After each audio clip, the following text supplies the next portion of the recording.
Chaque prophète que Allah a envoyé avec la religion de l'islam, la religion de la vérité, a eu des miracles nombreux qui sont une preuve de leur véracité quand ils disent qu'ils sont prophètes. Notre maître Isa alayhi salam faisait partie des prophètes qui ont eu des miracles éminents.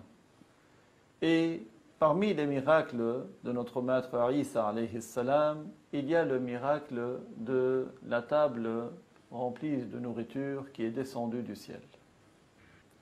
Allah Ta'ala dit dans Surat Al-Ma'ida, ce dont nous comprenons, Isa, le fils de Maryam, a dit « Ô Allah, ô notre Seigneur, fais-nous descendre du ciel une table pleine de nourriture qui soit l'occasion d'une fête pour nous, les premiers et les derniers d'entre nous, et pour que ce soit un signe de ta part, et accorde-nous de ta subsistance, certes tu es le meilleur de ceux qui accordent. » Notre maître Isa alayhi salam avait ordonné à ses apôtres, qui sont les meilleurs de ceux qui ont cru en lui, de jeûner 30 jours.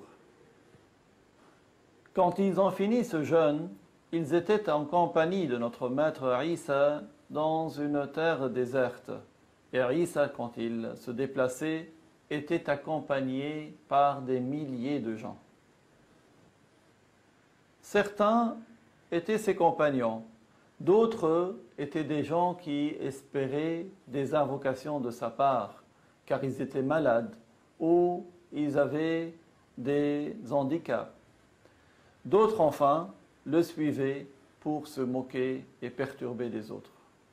Les apôtres, al-Hawariyoun, ont demandé à notre maître Isa alayhi salam de leur faire descendre du ciel une table pleine de nourriture, pour que leur cœur soit apaisé, pour que ce soit un signe que Dieu a agréé leur jeûne. Ils voulaient également que cette table soit l'occasion d'une fête et qu'ils rompent le jeûne en mangeant de cette table. Ils ont demandé que la nourriture de cette table suffise pour la totalité d'entre eux, du premier au dernier, le riche tout comme le pauvre.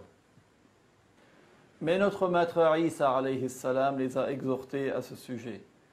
Il craignait en effet que ses compagnons ne remercient pas Dieu comme il se doit pour un tel bienfait. Il leur a rappelé qu'ils avaient vu de nombreux miracles déjà. Pourquoi demandait-il à en voir encore? Et la réponse était qu'il voulait en manger pour les bénédictions. Quand il a vu qu'ils insistaient, il s'est levé. Il s'est dirigé vers l'endroit où il faisait habituellement la prière. Il a mis des habits de laine qui n'étaient pas travaillés. Il a baissé la tête et a pleuré par crainte de Dieu. Et il s'est mis à supplier et à invoquer pour qu'ils soient exaucés dans leur demande. Allah Azza wa Jal a exaucé son invocation. Une table est descendue du ciel entre deux nuages. Un nuage au-dessus et un nuage en dessous, et tout autour se trouvaient les anges. La table se rapprochait petit à petit, et au fur et à mesure qu'elle devenait proche, Isa al-Masih invoquait son Seigneur de faire en sorte que ce soit une miséricorde et non pas une cause de châtiment, et que ce soit une paix et une bénédiction pour eux.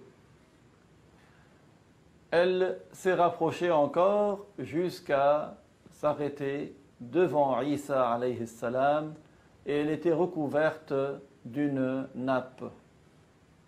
Il a découvert la nappe en disant « Bismillahi khayrir raziqin ». Ils virent que sur cette table il y avait 7 gros poissons, 7 morceaux de pain, du vinaigre, du sel, des grenades, du miel, des fruits. Et il en émanait une très belle odeur, une odeur dont ils n'avaient jamais senti de semblable auparavant. Ils en ont mangé, et il y a eu des bénédictions de ce grand miracle, puisque tous ceux qui étaient malades, tous ceux qui avaient un handicap ou une infirmité ont guéri. Ceux qui n'en avaient pas mangé le regrettèrent quand ils virent comment l'état de ceux qui en ont mangé s'était amélioré. Quand les gens sont devenus nombreux autour de cette table, notre maître Isa alayhi salam les a organisés pour donner un tour à chacun. Le dernier d'entre eux en mangeait tout comme le premier. Il a même été dit que chaque jour, 7000 personnes en mangeaient. Les gens se mirent à parler de ce miracle éminent. Beaucoup devinrent musulmans. Le nombre de croyants a ainsi augmenté et les croyants ont augmenté en certitude et en persévérance dans leur foi.